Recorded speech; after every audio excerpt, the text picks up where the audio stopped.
Namaste, namaskar, vanakkam. I hope I'm audible to everyone. Yes, Dr. And Ram. yes, very good. And I'm very grateful to be invited. I also like to give my pranam to the revered Srihari Swami. And thank you all for inviting me to be part of this conference, which from what I have been hearing is, I think, as much of a satsang as a conference. And I'm very grateful to be part of this. I'd like to start with a brief shloka from the Mahabharata, um, which I think captures the essence of some of the teaching of Sri Ramakrishna and Swami Vivekananda. Om akashat patitam toyam yatha gachati sagaram sarvadeva namaskaraha keshavam pratigachati. Just as the rain falls from the sky and makes its way to the ocean, in the same way, do prayers to all the forms of divinity reach the Supreme Lord.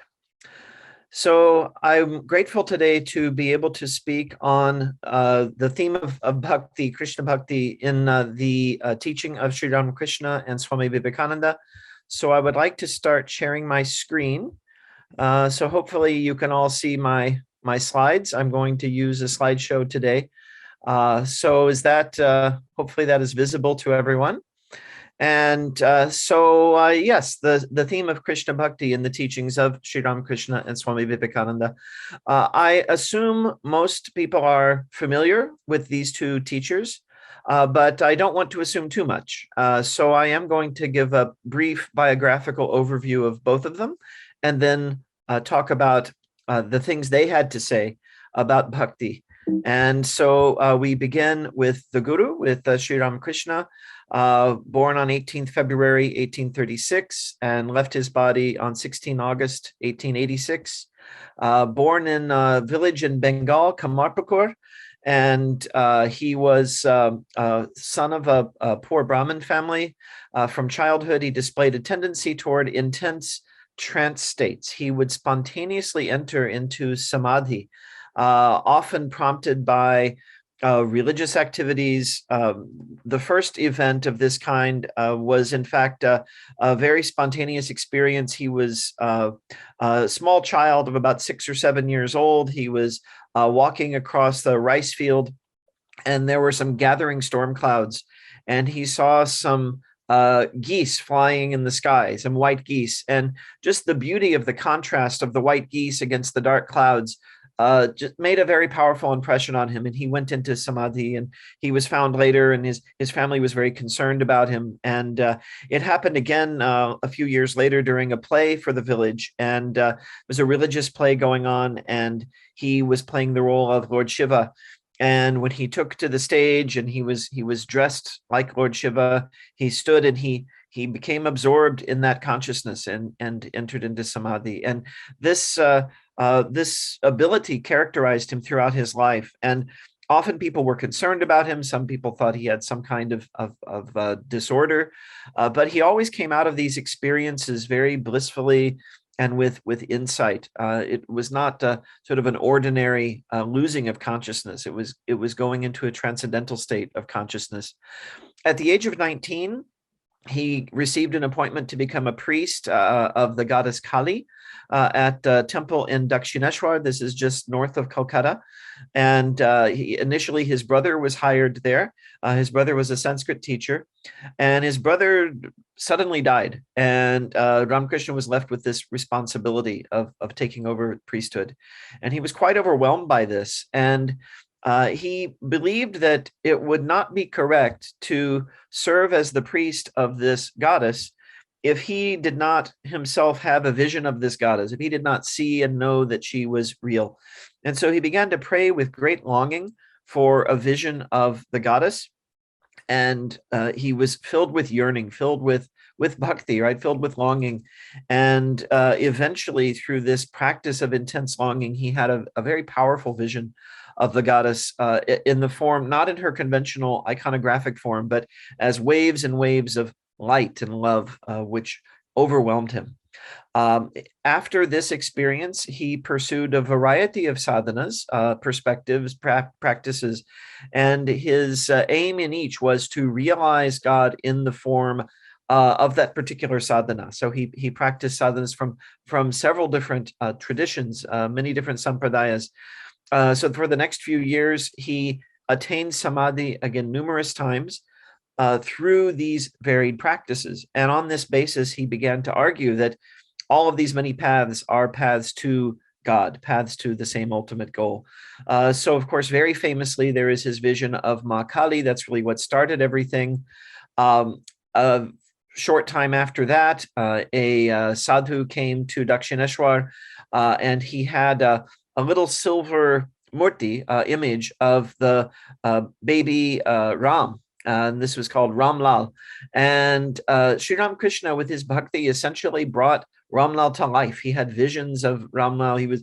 He was a playful boy, and they would play hide and seek and so on. And he would actually see this little boy. And the sadhu, in fact, was so impressed with Ramakrishna's experience with this murti that he said, "Okay, I'm leaving Ramlal with you." He left Ramlal there with Ramakrishna and went on. Our main topic today, of course, is devotion to Lord Krishna. This is a photograph of a murti of Lord Krishna at Dakshineshwar. In addition to the main Kali temple, there's also a Radha Krishna temple adjacent to it. And I've had the good fortune of seeing this murti, and there's a beautiful story behind it.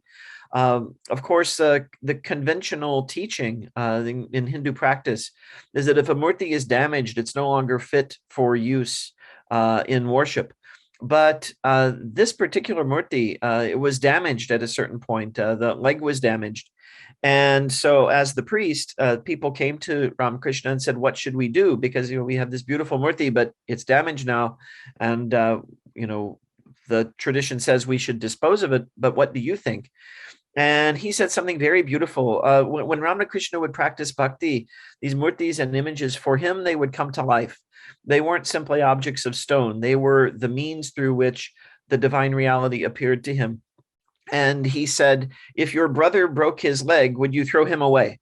And he said, "Bring me the murti." And many people don't know this, but Ramakrishna was an artist. He was, as a child, he was very drawn to art. He really was not very fond of school, but art he enjoyed. And he very carefully and lovingly repaired, sculpted the leg where it had been damaged so that it was impossible to tell that any damage had occurred. And the murti was reconsecrated, reinstalled in the temple, and it's there to this day.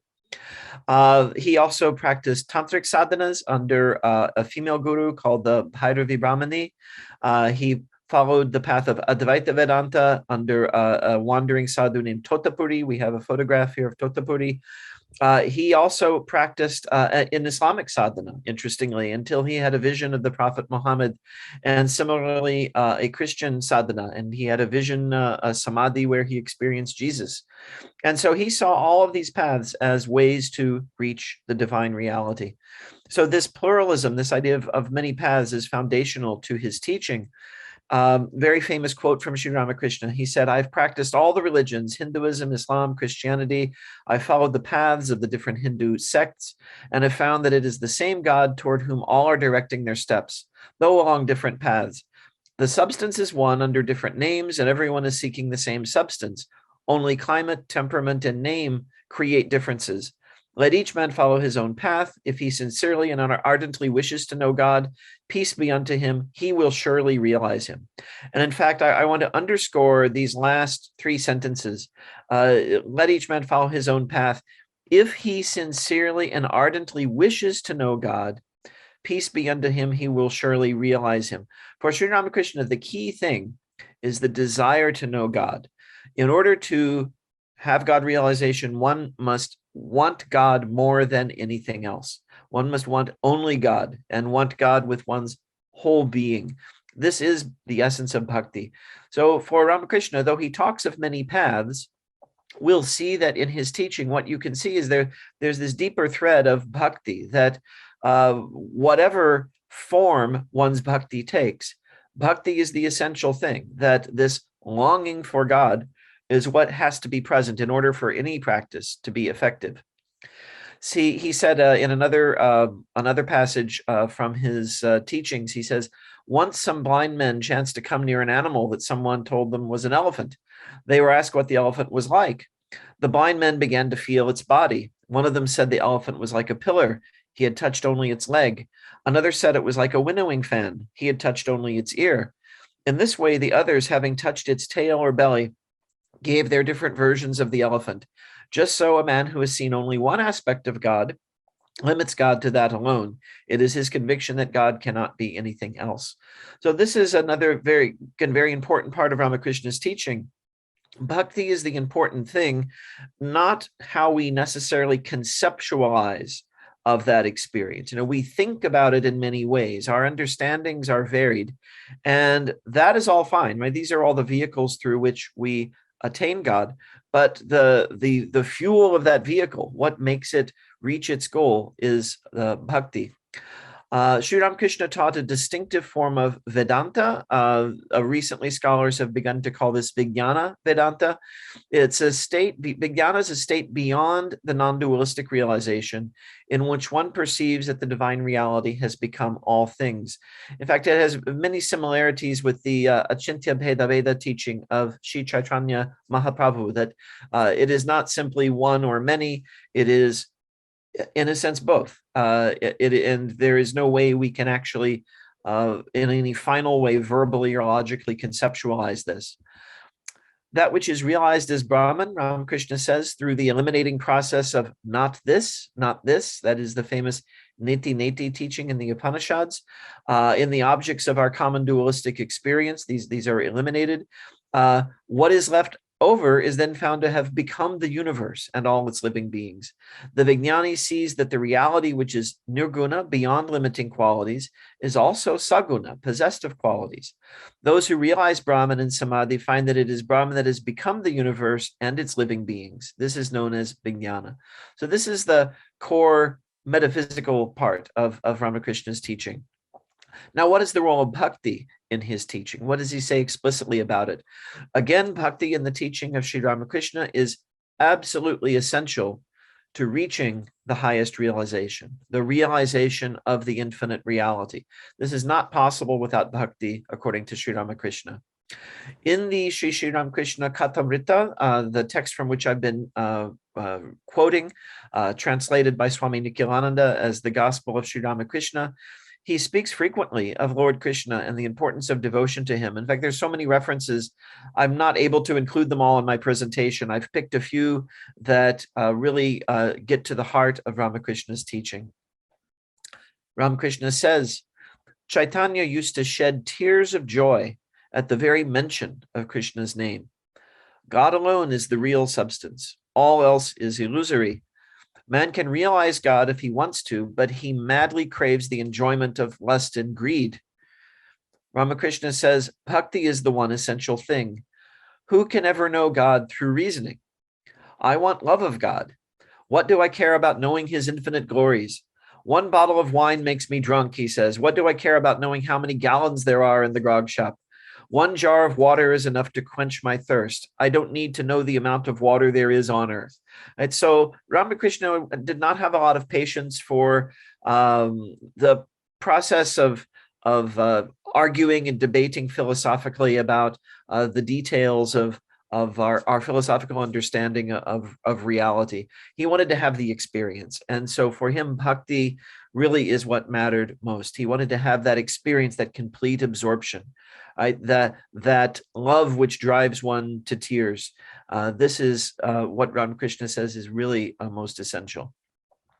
According to Sri Ramakrishna, bhakti, being a relationship, requires some sense of I, some sense of ego. And this is interesting because his school of thought is often identified more with Advaita Vedanta, where there's a very strong emphasis on letting go of ego.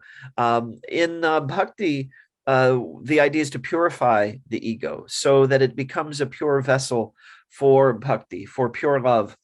And in fact, a beautiful image for this, I find, is Bhagavan Shri Krishna's flute, Lord Krishna's flute. The flute is an empty tube, right? If it had something inside of it rattling around, it would not play, right? So the flute needs to be empty in order for beautiful music to be played upon it.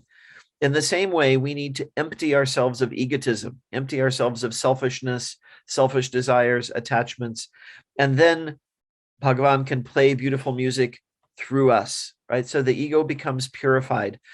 So this is not the problematic selfish I, which must be overcome in order to reach God realization. It's an I that has been purified by love for God. Ramakrishna calls this purified ego the ripe ego. He says it is different from the unripe ego, in which one feels, I am the doer. I'm the son of a wealthy man. I am learned. I am rich. How dare anyone slight me? A man with an unripe ego cherishes such ideas. After realizing God, a man becomes like a child 5 years old. The ego of such a man is not under the control of the gunas. He's beyond the three gunas. He's not under the control of any of the gunas, sattva, rajas, or tamas. And Ramakrishna elaborates upon this. He says this person becomes completely spontaneous. And there's a beautiful childlike quality about such people. And according to all the accounts, Sri Ramakrishna himself was very much like this, and full of good humor, and again, spontaneous, responding to what happens in the moment, not sort of, plotting and scheming, but just being present and responding honestly to what happens around him. The ripe ego is the ego of pure ecstatic love. There are two elements in this ecstatic love, Ramakrishna says, I-ness and minus. And he speaks here of Yashoda, right? He speaks of Lord Krishna's mother. And here we see this nice picture of, I have this picture in my home, actually, of Mother Yashoda with Balakrishna. Yashoda used to think, who would look after Gopala if I did not? He will fall ill if I do not serve him. She did not look on Krishna as God. The other element is minus. It means to look on God as one's own, my Gopala.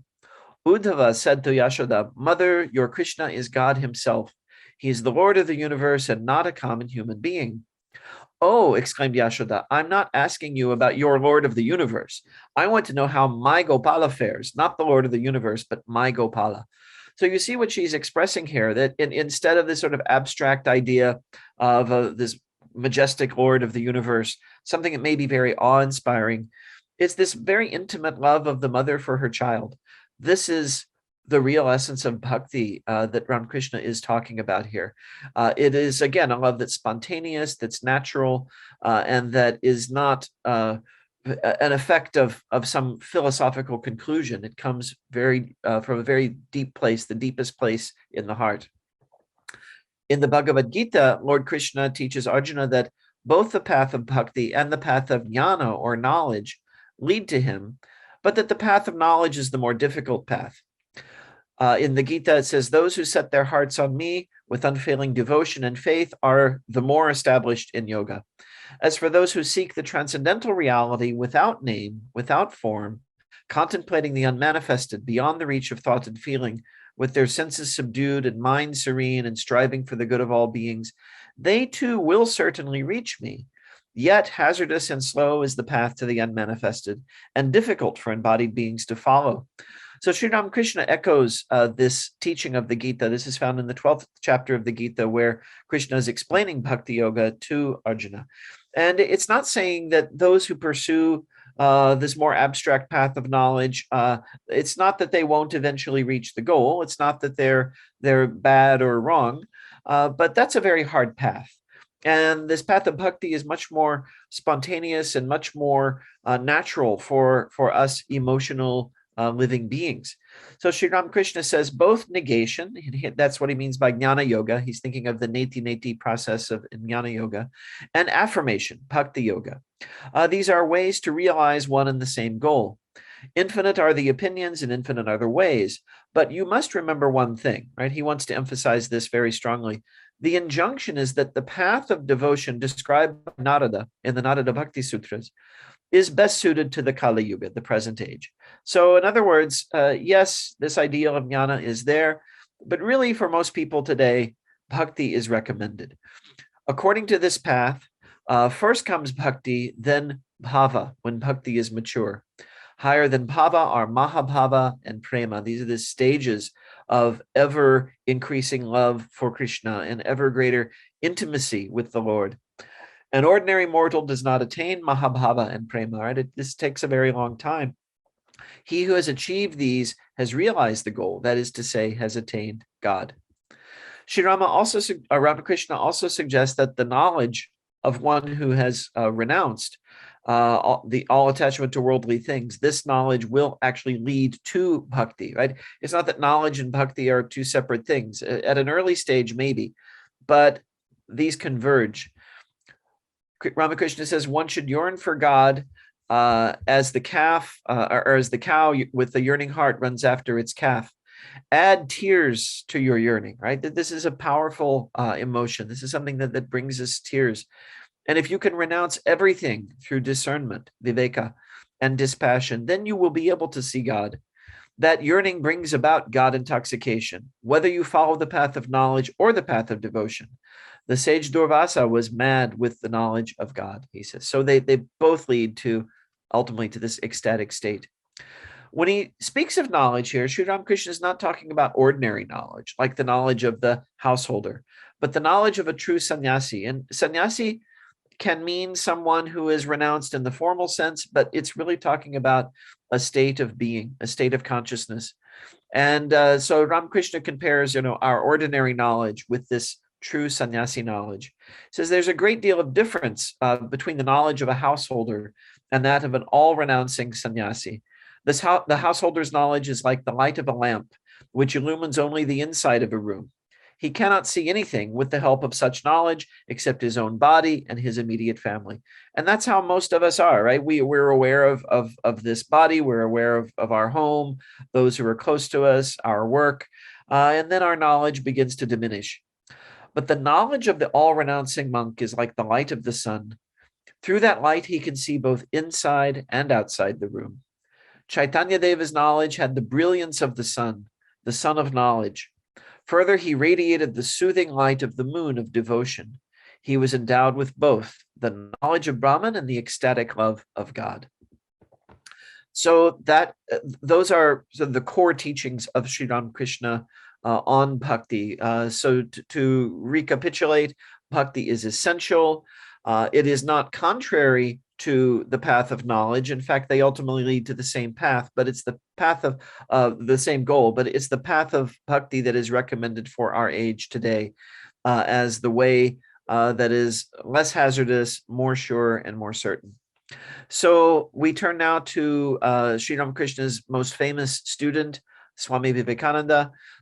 He was on earth a very short time, from 12th January 1863 to the 4th of July 1902. I've always been intrigued by the fact that he left his body on the 4th of July. That's the Independence Day in the United States. And Swamiji had a great fondness for America, as many of you may know. And so I've always found that to be kind of an interesting fact. His birth name was Narendranath Datta. He came from Kolkata. Received a Western education, and when he was a young man, he was very skeptical about religion. He asked many people, "Have you seen God?" He went to all the great scholars and sages in Calcutta, and he asked them all this question. And he really believed, and throughout his life, he believed that unless one has had that experience, that direct awareness of God, then to really say, "Oh, I believe in God," he says, is really kind of hypocrisy, right? Until you've really experienced God, he says, the experience of God is when religion really begins. And he was not contented, because he found most people had not seen God. They were during this period, one of the great scholars he spoke with was Keshav Chandra Sen, a renowned reformer of the 19th century. He says, "Have you seen God?" And Keshav says, "No, it's not possible to see God with the eyes." And Swamiji said, "Well, the people in the past, people in the scriptures, they spoke of seeing God." And Keshav said, "Maybe they had better eyes than I do." Right? That was his comment. He was sort of dismissive about it. But eventually, one of Swami Vivekananda's teachers, actually a Scotsman named William Hastie, who was one of his teachers in school, said there is a real man of God at Dakshineshwar named Ramakrishna, and ask him this question, take this question to him. So he eventually came to Sri Ramakrishna with the same question. And Sri Ramakrishna was the first person to say yes to this question. Yes, I have seen God. In fact, he went even further. He said, only more intensely than I am seeing you now. This made a very profound impression on the young Narendranath Datta, because Ramakrishna was saying, I'm seeing you now with my eyes, I'm seeing you with my senses, but I have seen God in an even more intense, even more profound way. So this really shook the foundations of the kind of Western education that Narendranath had. So he began to come and talk to Ramakrishna, see him, and became really one of his most ardent disciples. After Sri Ramakrishna left his body, Swami Vivekananda, he became Swami Vivekananda, and he organized the Ramakrishna order and established the Ramakrishna mission in 1897. Prior to that, he would famously travel to America and speak at the Parliament of World Religions in Chicago in 1893. And in 1894, he established the first Vedanta Society in New York. And I'm very grateful to have had the opportunity to speak at that Vedanta Society on a number of occasions. It's the oldest Vedanta Society in the Western world. Building on his master's teaching, Swami Vivekananda would also emphasize pluralism and an attitude of renunciation, or his preferred term for this was self-abnegation, giving up of that lower ego, the unripe ego. He further elaborated the concept of the 4 yogas as independently effective methods for attaining God realization. So how does Krishna Bhakti fit into the teachings of Swami Vivekananda? For Swami Vivekananda too, Bhakti is really an essential thing, right? Every path that one might take, we talk about a Bhakti yoga, a Jnana yoga, a karma yoga, and a Raja yoga, but they all involve Bhakti, because you have to have devotion in order to persist in a practice. And so this is a persistent theme of Swami Vivekananda's teaching, just as it is in Sri Ramakrishna's. In his famous Sisters and Brothers of America welcome address at the Chicago Parliament, Swami Vivekananda quotes from the Gita, chapter 4, verse 11, to support the idea of pluralism and universal acceptance. Whosoever comes to me through whatsoever form, I reach him. All men are struggling through paths which in the end lead to me. So whatever path we take, ultimately we are headed to Krishna. Swami Vivekananda speaks frequently of Bhakti and of Lord Krishna, and specifically in relation to our conference of Balakrishna, right? And he really seems to have been very fond of this particular type of bhakti, right? The shape that this bhakti takes. It is so counterintuitive to most conventional religious ideas that think of God's glory and power and majesty, to see God as a baby, and the ultimately adorable baby, right? And so he speaks of this frequently. He says, Lord Krishna as a baby was once naughty, and the cowherd mother tried to tie him with her churning string and found she could not bind him with all the strings she had. Then her eyes opened and she saw that she was going to bind him who had the whole universe in his body. She began to pray and tremble. Immediately the Lord touched her with his Maya and she saw only the child. This is very profound. And the previous speaker, Professor Madhusudana, was referring to this as well, this tying of the baby Krishna. And then his mother realizes that this is God, right? This is the one whose body is this whole universe. This all of existence that we know is just a manifestation of just a portion of this infinite being. And so again, she, like most people, right, would do, she is in awe, right? She begins to tremble. She's afraid. But Bhagavan does not want us to be afraid, right? What Bhagavan wants is love. And so he takes away that vision, right? He touched her with his Maya. She sees the child and returns back to that love of the child, that pure love, which is really the essence of bhakti. Swamiji also gives an account of a poor Brahmin widow whose devotion took the form of love for the baby Krishna. And this was her path to realization. And the larger context of this, of the portion I'm going to quote, is he's giving a talk where he's explaining that again, when we get into the realm of theology and philosophy and religion, we may have very grand ideas about ultimate reality and the nature of the universe. But this simple love is really the key to everything, that someone who is maybe not educated, maybe not given to, metaphysical thinking, can reach the goal very, very quickly. In fact, more quickly maybe than those of us who get caught up in the niceties of philosophy. So this is from Swamiji's account. Before the light of day, she had her bath in the neighboring stream, praying that her mind might be made clean by the mercy of Krishna as her body by the water. Then she put on her fresh-washed white cotton garment, collected some flowers, rubbed a piece of sandalwood on a circular stone with a little water to make a fragrant paste, gathered a few sweet-scented tulsi leaves, and retired into a little room in the cottage kept apart for worship. In this room, she kept her baby cowherd. On a small wooden throne under a small silk canopy, on a small velvet cushion, almost covered with flowers, was placed a bronze image of Krishna as a baby. Her mother's heart could only be satisfied by conceiving of God as her baby. Many and many a time her learned husband had talked to her of him, who is preached in the Vedas, the formless, the infinite, the impersonal. She listened with all attention, and the conclusion was always the same. What is written in the Vedas must be true, but oh, it was so immense, so far off, and she only a weak, ignorant woman.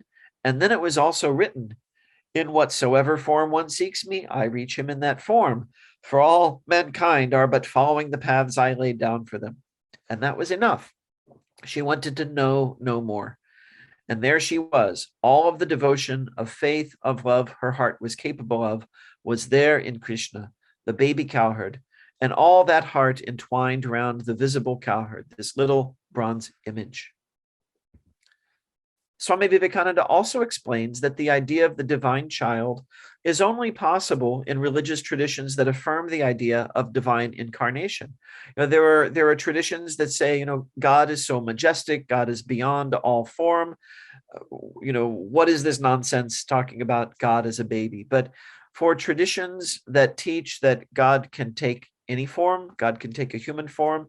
Well, when the human form first emerges, what is it? Right? It's a baby, right? This is the human form, and God can take any form. So why not the form of a little baby? Swamiji says, out of love for the child, the parents will give up their bodies 100 times over. 1,000 lives they will sacrifice for that one child of theirs.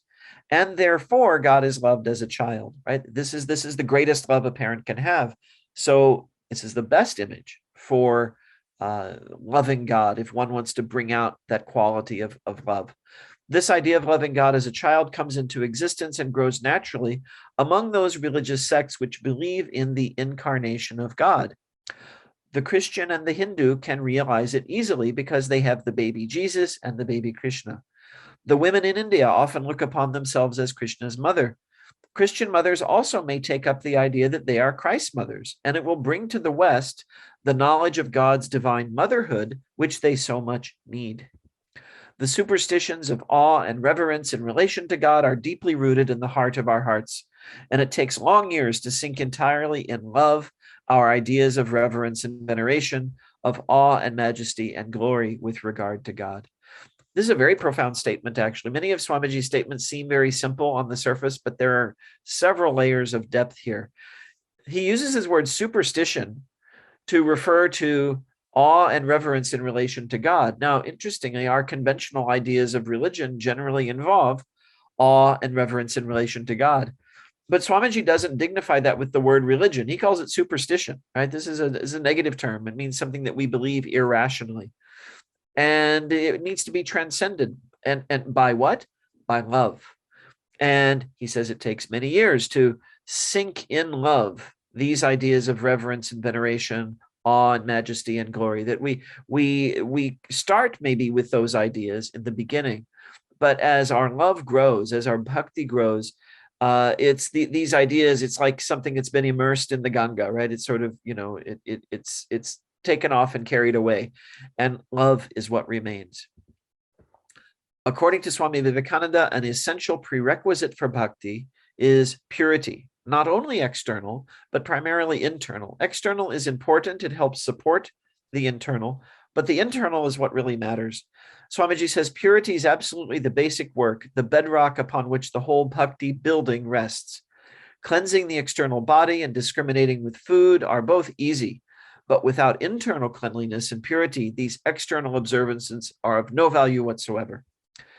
In the list of qualities conducive to purity, as given by Ramanuja, there are enumerated satya, truthfulness, arjava, sincerity, daya, doing good to others without any gain to oneself, ahimsa, not injuring others by thought, word, or deed, anabhidya, not coveting others' goods, not thinking vain thoughts, and not brooding over injuries received from another. According to Swami Vivekananda, quote, Sri Ramakrishna used to say that pure knowledge and pure bhakti are one and the same. And we've seen Sri Ramakrishna saying very similar things to this. All this difference you notice between a bhakta and a jnani is in the preparatory stage. One sees God outside, the other sees him within. Even becoming mukta, liberated, some out of their own free will retain bhakti to taste of its sweetness. In fact, Sri Ramakrishna was fond of quoting from earlier bhaktas in the tradition and saying, I don't want to become sugar, I want to taste sugar, right? So that even though there is this idea of completely merging within the infinite, one chooses to retain some sense of that ripe ego, right? Some sense of separateness so that that relationship can continue, so that bhakti can continue. Swami Vivekananda also says there's no difference between the supreme bhakti and the supreme jnana. The supreme bhakti is to realize God as the form of prema, or love itself. If you see the loving form of God manifest everywhere and in everything, how can you hate or injure others? That realization of love can never come so long as there is the least desire in the heart. In the perfect realization of love, even the consciousness of one's own body does not exist. Also, the supreme jnana is to realize the oneness everywhere, to see one's own self as the self in everything. That too cannot come so long as there is the least consciousness of the ego, aham. This is an important link that Swamiji is drawing between bhakti and jnana, that both involve elimination of the selfish ego, the selfish I, what Sri Ramakrishna called the unripe ego. So to summarize, for both Sri Ramakrishna and Swami Vivekananda, there is no conflict between true bhakti and true jnana. Any conflict is apparent and is occurring at the preliminary stages of both paths. Bhakti produces a sense of intimacy with God, which goes beyond conventional ideas like divine power and majesty and glory. Love for the baby Krishna is a beautiful form of bhakti, which expresses this sense of intimacy with the Supreme Person in a special and powerful way.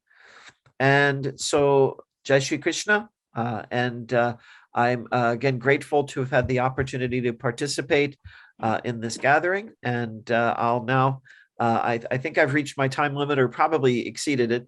So I will now yield the floor. Thank you all very much.